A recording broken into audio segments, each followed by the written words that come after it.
Phase 1. Schedules from Ready to Teach Consult Limited.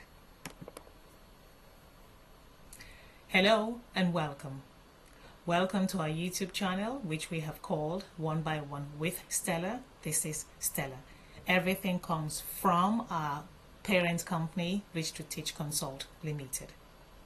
If you haven't known, on this channel we have uploaded more than 50 different videos.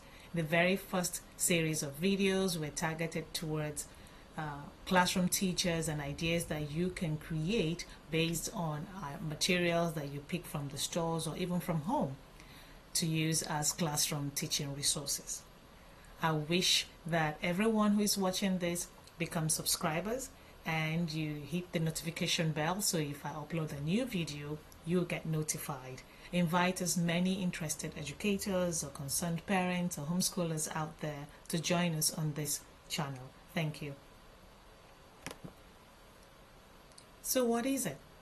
Well, a schedule or a schedule is a class timetable or the table of activities that you have planned for a week, for a month, for a quarter, for a term, or even for the rest of an academic year.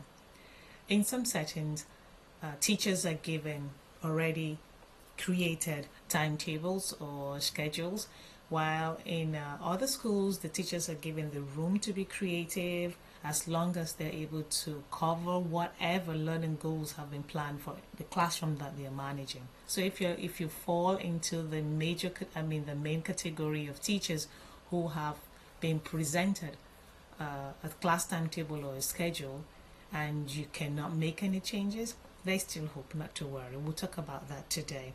But if you're in the setting where you're given the room to be creative, you could also learn a thing or two from this video. So what goes where on your schedule?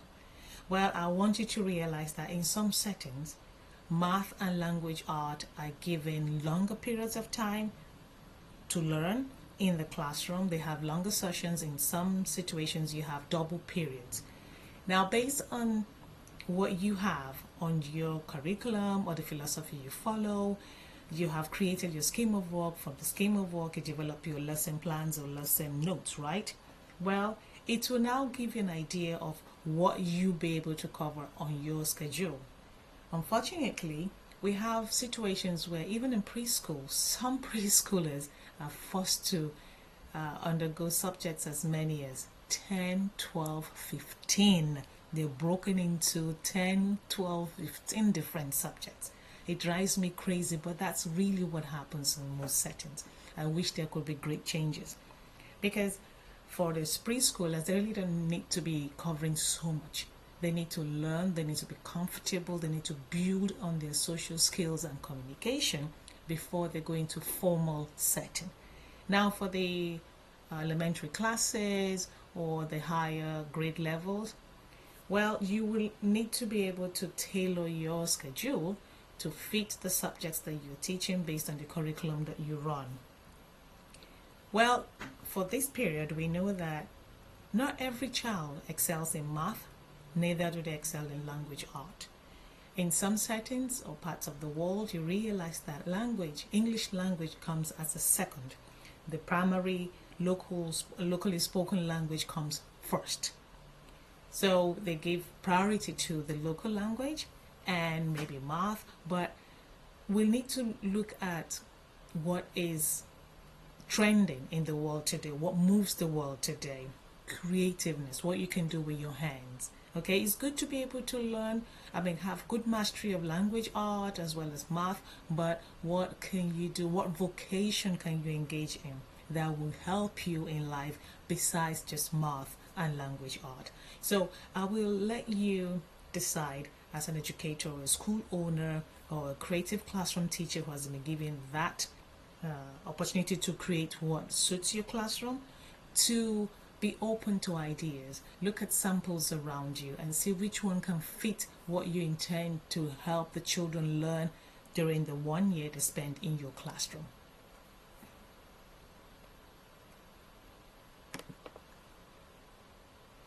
I would say that another thought you should have when you're creating your schedule is make it age appropriate. If you're creating the periods or the time, the duration for the lesson you're going to be teaching, how much time do the children that you have in your class need to be able to adequately focus on what they are being taught, get engaged in what they are being taught, and practice whatever concept or idea has been taught or covered in the classroom. So if you're creating your schedule or your timetable, will 20 minutes be enough? Will 10 minutes be okay? Will 30 minutes? Will the whole hour be fine?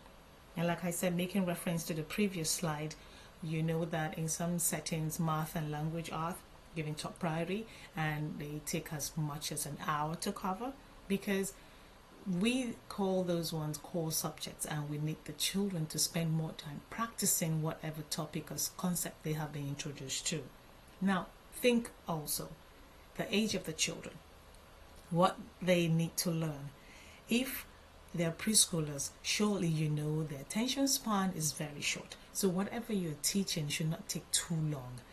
It would be better if you infuse play and a lot of body movement instead of keeping the children seated at a place for 30 minutes, 45 minutes. It just does not work with the young ones. Think about that. And to help you, you need to study. If you're a seasoned teacher, or even if you're a new teacher, and you've observed another teacher in the classroom, see the times of the day that the children act out. How do they behave in the morning when they come in? An hour later, during the day, midday, during lunchtime, or just towards close of school. What are the children's behavior like? That will help you know what to place where on your timetable or your schedule. For some people, they tell you, oh, you need to teach math. You need to teach language arts very early in the morning. The very first thing you teach on your timetable should be math and language arts. And they have reasons for that, because they feel that when children come in at that time, they have that energy and they are more focused, so they concentrate better at that period. But I'm wondering, what about thinking of the children's learning styles or skills, where they're coming from? A child who is not good in math, are you saying that the subject that the child excels in should be kept way back, down towards the end of the day when everybody's tired? So there has to be a balance. Okay, so you need to study the children's behavior at different times of the day before you draw up your schedule. Please consider that. Now, I have had cases where I help schools set exams or test papers, and I see the content even at first term, so much for the children to do. They've covered too quickly too many topics, and when you ask them after the exam is over, most of them tend to forget. So when you prepare your schedule, think about all of this. Factor in the children's behavior. Their age will tell you what is suitable, what is ideal, what is realistic. Think about it, please. If it's just 3 subjects you need to cover in a day, so be it, as long as the children understand and they gain so much and they are so engaged in it. Okay? What's next? Indoor and outdoor count. Oh yes, learning does not just take place in the classroom. So when you create your schedule, think about other environments that would help learning be better for the children. You cannot just keep the children indoors all through the long hours of a typical school day. Learning takes place outside, not just during recess or during break time. Learning should take place inside or outside. There's a lot happening out there. Because if you cannot take whatever you're teaching the children outside, how are they going to implement whatever you're teaching them in real life? So use up your outdoor. It's a great environment that can enhance learning or even teaching and learning, because the teacher will benefit from it, the children will benefit from it as well. And outdoor, you have great natural teaching resources available. You have the space, you have the air, you have things around you that you can use in teaching. So when you're developing or creating your schedule, put that into consideration. Think about the time you need to move the children out of the classroom and the time you need to bring them back into the classroom. usually for the younger ones. The older they get, the faster it is for you to carry out these transitions that I'm talking about in and out of the classroom. But at the same time, you need them. People need to move around. They need to stretch. So think about it when you're creating your schedule. Well, I do not want to bore you by making this video very lengthy. I just want to stop here, but I'll let you know this. I'll be putting together an ebook and I'll let you know when it's going to be available. But let me share this with you. As much as I can, I try to pass whatever creative method I've used to record this video onto my ebooks. I would love to hear from you. I'm going to be so happy to hear from every one of you that has watched this video. Wherever I post the link for you to watch this video, please get in touch. Once again, my name is Stella and this is our channel. It is our channel, One by One with Stella. Please invite others. Subscribe, hit the notification bell so you get to know whenever I upload new videos, and look forward to the next video. We'll have 2 more videos coming up after this to wrap up the year.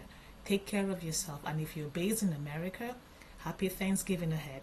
And if you're not, well, I hope you're planning towards the Christmas holidays and how you can wrap up the year with great Thanksgiving and praises to God. Take care. See you next time. If you have any question, don't forget to ask. Subscribe, hit the notification bell. Bye.